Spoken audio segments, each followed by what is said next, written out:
Assalamualaikum warahmatullahi wabarakatuh. Alhamdulillahirabbil alamin. Assalatu wassalamu ala asrofil anbiya'i wal mursalin wa ala alihi wa sahbihi rasulihi ajma'in, amma ba'du.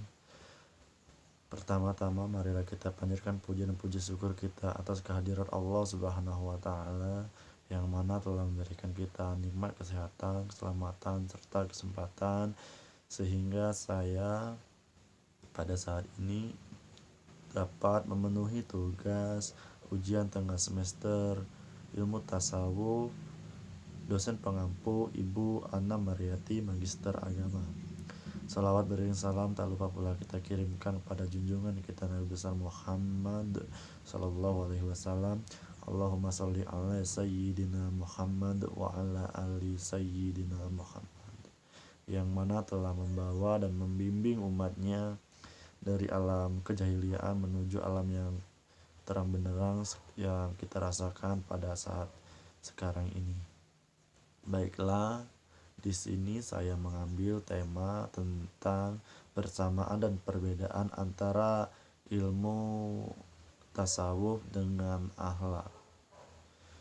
Persamaannya yaitu di sini ilmu tasawuf itu sendiri mempelajari tentang bagaimana cara kita menyucikan diri, mendekatkan diri kita kepada Allah Subhanahu wa taala, menyucikan akal dan pikiran kita serta membangun lahir dan batin agar mendapat kebahagiaan yang abadi. Sedangkan ilmu akhlak yaitu ilmu yang mempelajari tentang tingkah laku dan perbuatan seseorang. Nah, di sini dapat kita lihat antara ilmu tasawuf dan ilmu akhlak itu sama-sama berkaitan dengan tentang jiwa. Jadi di sini jika kita ingin membangun dan menerapkan ilmu tasawuf, hal yang harus kita benahi terlebih dahulu yaitu akhlak. Karena akhlak merupakan pondasi dari ilmu tasawuf itu sendiri. Dapat dikatakan akhlak merupakan pangkal dari ilmu tasawuf. Perbedaan antara ilmu tasawuf dengan akhlak yaitu kalau akhlak mempelajari tentang tingkah laku dan perbuatan seseorang, sedangkan ilmu tasawuf mempelajari tentang bagaimana cara menyucikan diri, menyucikan akal dan pikiran serta membangun lahir dan batin agar mendapat kebahagiaan yang abadi.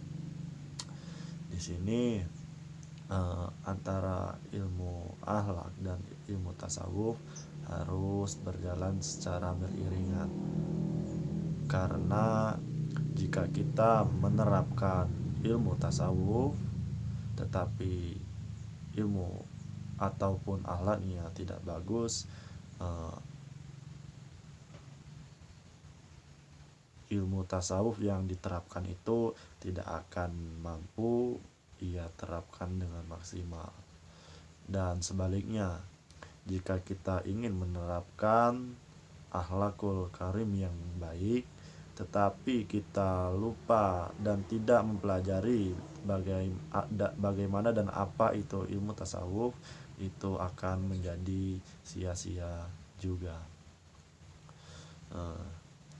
Sebagai contoh, semisal seorang muslim ingin mencerminkan dan menerapkan ilmu tasawuf, tetapi perbuatannya sehari-hari yaitu selalu mabuk-mabukan, minum-minuman, serta perbuatan zalim lainnya. Nah, di sini apa yang ia terapkan tentang tasawuf itu sendiri itu merupakan perbuatan yang sia-sia saja. Jadi jika seorang muslim ingin menerapkan ilmu tasawuf dengan akhlak, kedua-duanya harus berjalan secara beriringan antara satu sama lain.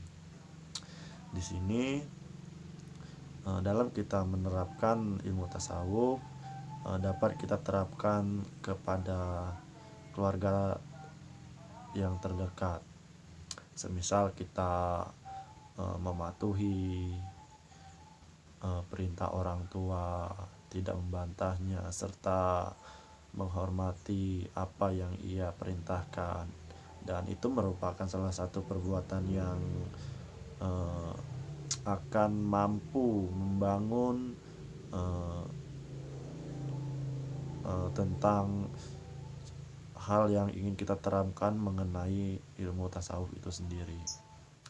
Yang kedua, kita dapat menerapkan ilmu tasawuf itu sendiri kepada teman-teman dengan kita menjaga lisan, perkataan, serta berkelakuan yang sewajarnya kepada teman, serta ada batas-batasan antara laki-laki dan perempuan.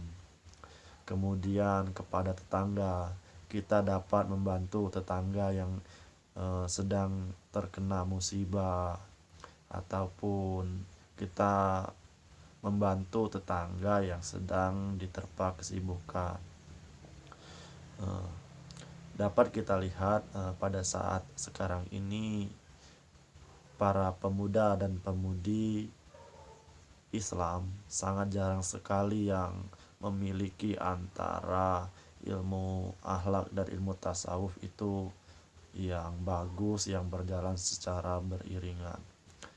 Sebenarnya ilmu tasawuf ini ilmu yang tidak begitu sulit kita pelajari, namun sangat sulit kita terapkan. Tetapi di sini tidak menutup kemungkinan kita sebagai pemuda dan pemudi Islam tidak dapat menerapkannya, itu tidak, kita mampu, tetapi harus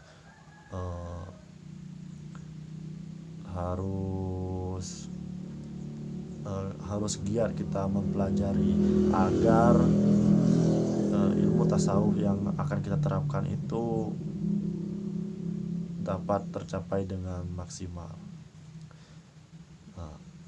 Dan hal yang harus kita yakini yaitu kita harus bersabar dalam menerapkan ilmu tasawuf, karena tidak semua hal-hal yang kita anggap sepele itu dapat berjalan dengan seperti apa yang kita inginkan.